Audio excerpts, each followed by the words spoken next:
Hello students, welcome back to one more video. And in today's class we are going to study about dual nature of matter, and this dual nature of matter has been explained by de Broglie's equation. Now what does this de Broglie's equation says, or what is the relation of de Broglie's equation with the dual nature of matter? Dual nature of matter, what does it mean? It means that matter is consist of wave nature as well as particle nature.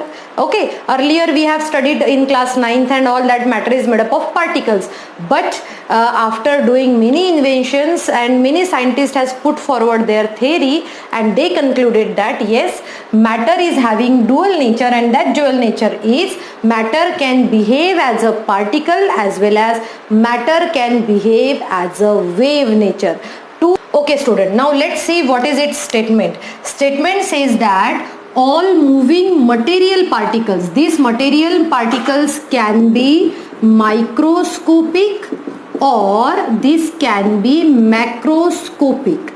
So microscopic as well as macroscopic particles have dual nature, and that nature is that all particles have wave nature and at the same time particle nature also. Okay, so he has given this relationship by giving one equation, and that equation is known as de Broglie's equation. Now let's see what is that de Broglie's equation. De Broglie's equation, it means here that is lambda is equal to h upon mv. Now this is de Broglie's equation. I will write this as this equation is known as de Broglie's equation. De Broglie's equation. Okay, now let's see that de Broglie's equation, what is this lambda stands for, or this lambda stands for, or this shows the wave nature of that particular matter, and this mv stands for momentum.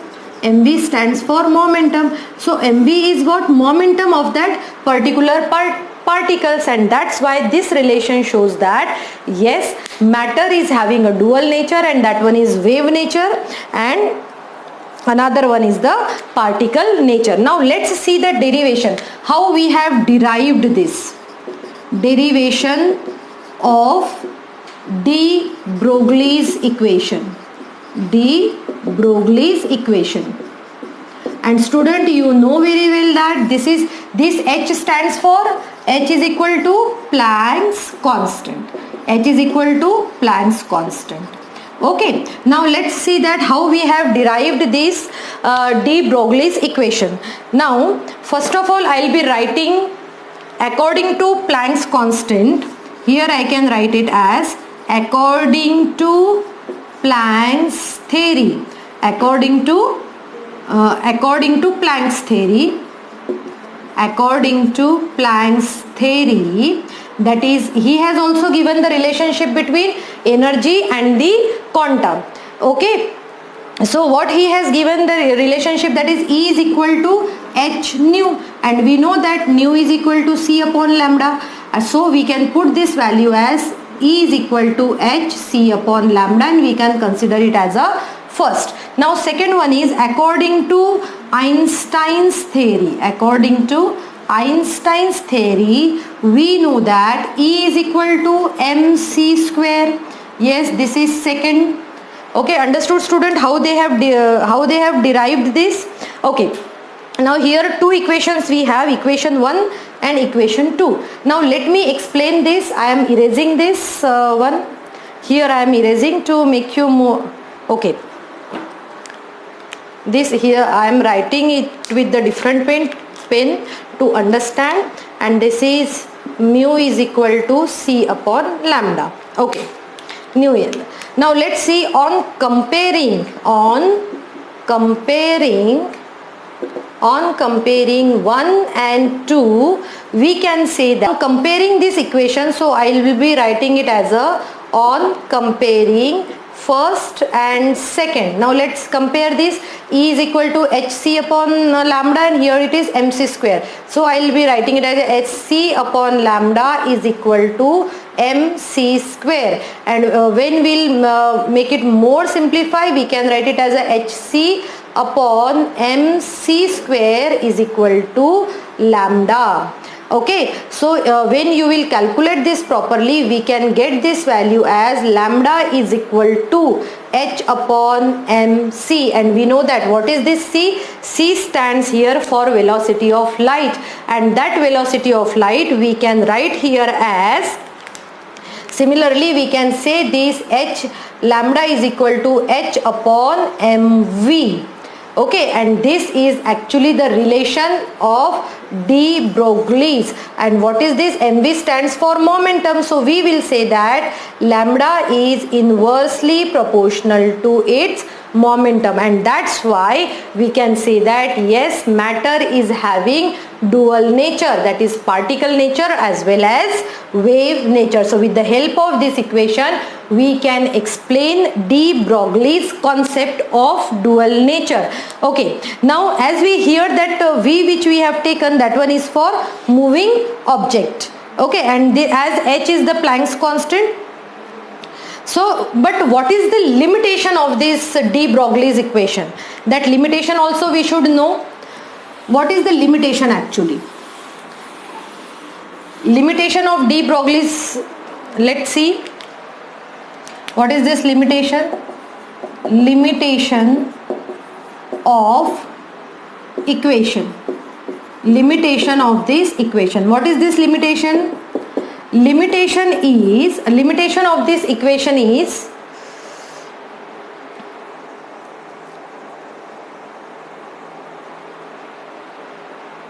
okay, so limitation of this de Broglie's equation is, first one is it is only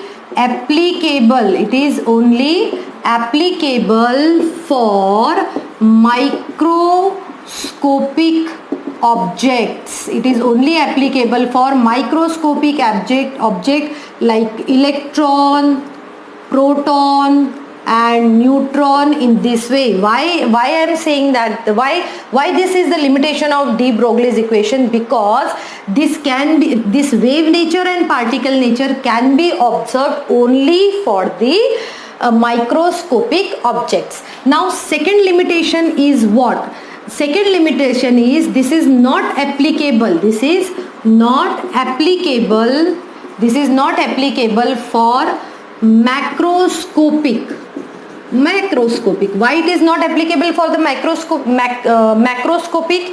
Because in macroscopic particle nature is more, but wave nature is negligible. For example, if this pen I am considering, pen is a matter, so matter should have the two nature, particle nature and wave nature. So we should be able to see that this particles of this matter is continuously in the form of wave, but we cannot see. Why we cannot see? Because this matter is having particle nature more and wave nature negligible, and that's why this de Broglie's equation is only applicable for the microscopic objects like electron and proton. So students, now after studying the equation of de Broglie's concept, let's see the significance of de Broglie's concept.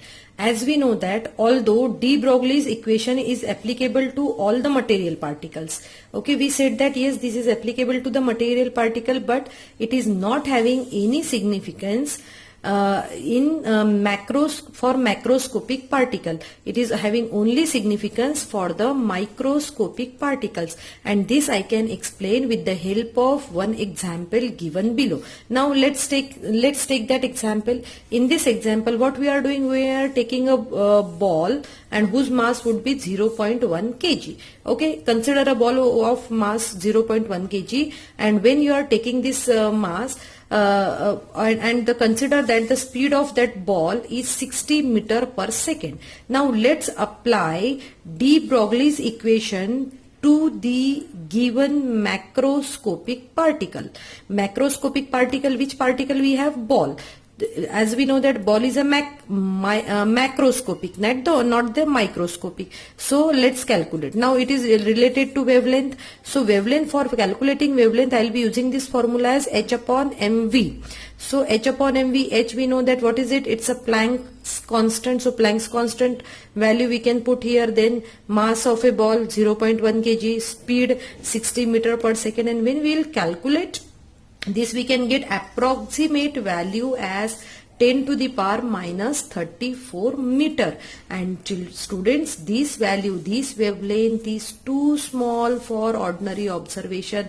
We cannot see the wavelength, and this is the reason that moving car or a running car or a cricket ball, when they are in the motion, we cannot see its wave nature. It means they have only a particle, we can observe only a particle nature.